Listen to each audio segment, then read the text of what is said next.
What's up, guys? I'm Blake Silver, and I've closed over $25 million in sales by the time that I was 27 years old. And in this video, I'm going to show you how to overcome 10 of the most common sales objections so that you can hit your sales targets and your revenue goals. So Blake, what if a prospect says it's too expensive? So the first thing that I want to ask them is, how do you mean? I want to find out what their true objection is, because typically when they say it's price or it's too expensive, they haven't seen the full value of your product or service yet. So typically where the question lies is behind the value of what you're trying to sell. So if you ask them, how do you mean, it allows them to open up and explain what they feel is actually their true objection. All right, so what if a prospect says we don't have the budget for this right now? Yeah, well, first I want to ask them this is, if our product or service is free, would you go ahead?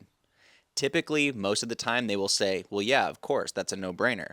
Okay, cool. So what about our product or service doesn't make sense to you in order for you to get going? If we put budget aside for a second, would you get going? Because what their true objection is isn't actually price, it's that they still don't truly believe the product or service that you're selling. So if they can get some buy-in by saying, hey, if our product or service was free, would you go ahead? And if they say yes, then they see the value in it. Now you just need to dig in a little bit more on potentially price as being the main objection.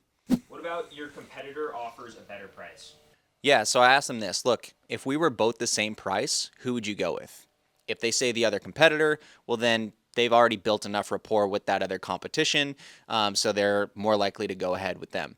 But if I said, hey, if we were the same price as the competitors, who would you go with? And they say they would go with me, I already know I've built enough rapport. So now I can really dig into the value of my product or service, potentially price match, or find another alternative in terms of maybe more value I can add to the proposal or the package to get them over the line.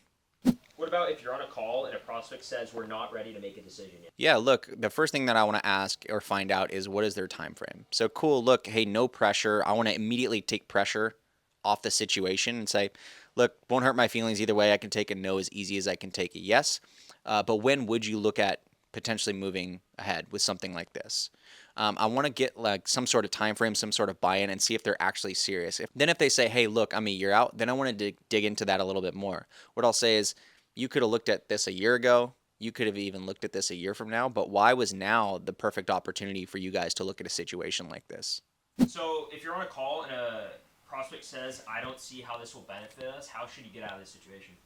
Again, going back to my favorite question, how do you mean? I want them to explain why they feel my product or service won't benefit them, because I'm never going to try and sell someone something that they don't need. So I want to understand from their point of view why they feel like this isn't the right thing for them. And most of the time, it will always go back to price. Majority of the time. So they typically will masquerade the price objection with telling you, I don't see how this will benefit us. And the other thing is, you also need to find a way to provide more value. So the next thing that I'll do is say, look, I apologize because I obviously haven't done my job to the best of my ability, but I wanted to dig into that a little bit deeper. Why do you think this won't benefit you guys? Before we get into the next 5 objections, if you want to level up your sales, close more deals, and hit your revenue goals, click on the description below, fill out the form, and I'll be reaching out to you to help you level up your sales. What if a prospect says, I've never heard of your company before?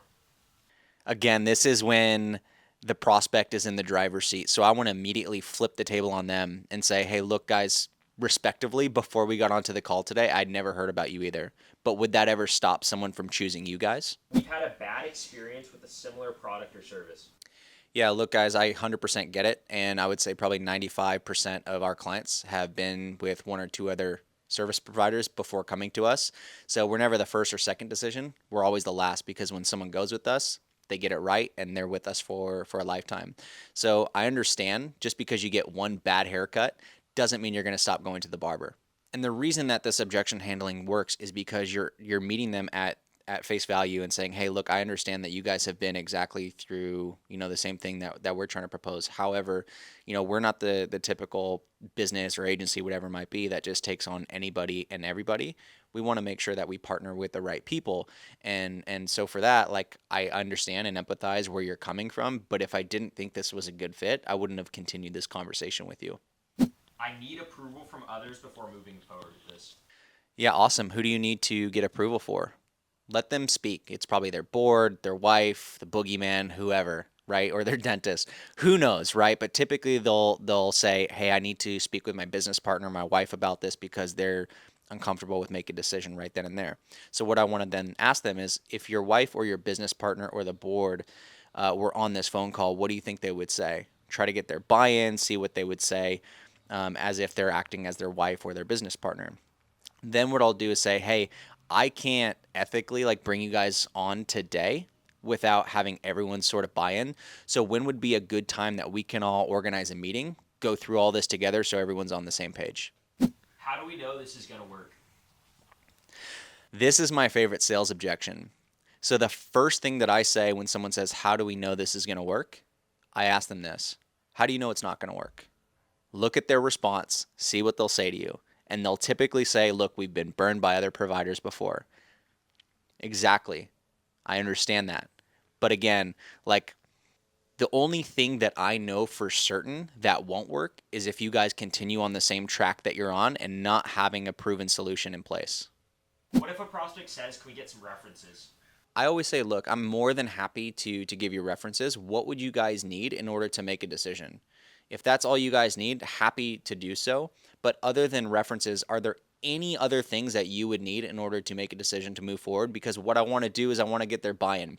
If references is the only thing that's keeping them from making that purchasing decision, more than happy to do it. But if I ask them if there's anything else, even if I get you references, they'll likely give me more objections. What if a prospect says they saw a bad review on their website and it's making them doubt whether your product's going to work or not? Yeah, look, I mean, you can't please anybody and everybody. And I don't want to dismiss that by any means. So I'll say, "Hey, look, from time to time, very occasionally or seldomly, we will get a bad review. We can't necessarily please everybody. We try our hardest to make sure that we only bring on the right clients for our business, and we mitigate that as much as we can. However, there are times where we do miss, just like any other business, but we always try to make it right." Prospect says, "We're already happy with our current provider."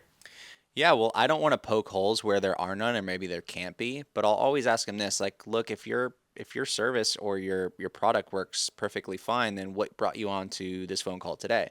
I want to really get to understand, okay, well, why was the prospect looking at other options if they're perfectly fine with what they've got? So typically, again, they'll masquerade a price objection or some sort of objection with, "Hey, we're fine with what we perfectly got," which typically is a lie. So you want to dig into that a little bit more.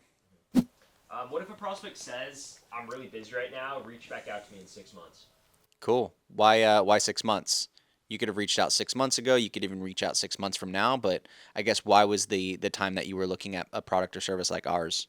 If a prospect wants a call in 6 months, then typically what they're trying to do is just trying to push you away and not get to a decision. So I just want to like meet them at their level. Like, "Hey, again, I can take a no as easy as I can take a yes. It is not going to hurt my feelings. But I want to find out, like, why were you looking at this product or service? Like, how is it actually going to benefit you? You know what? You might not even be the right fit. I just wanted to spend some time digging into your business a little bit more to see if this could actually benefit you. And if it could, great. Would love to see how that could potentially happen moving forward. And if it's not, I'll shoot you straight within 5 minutes. Sound fair?"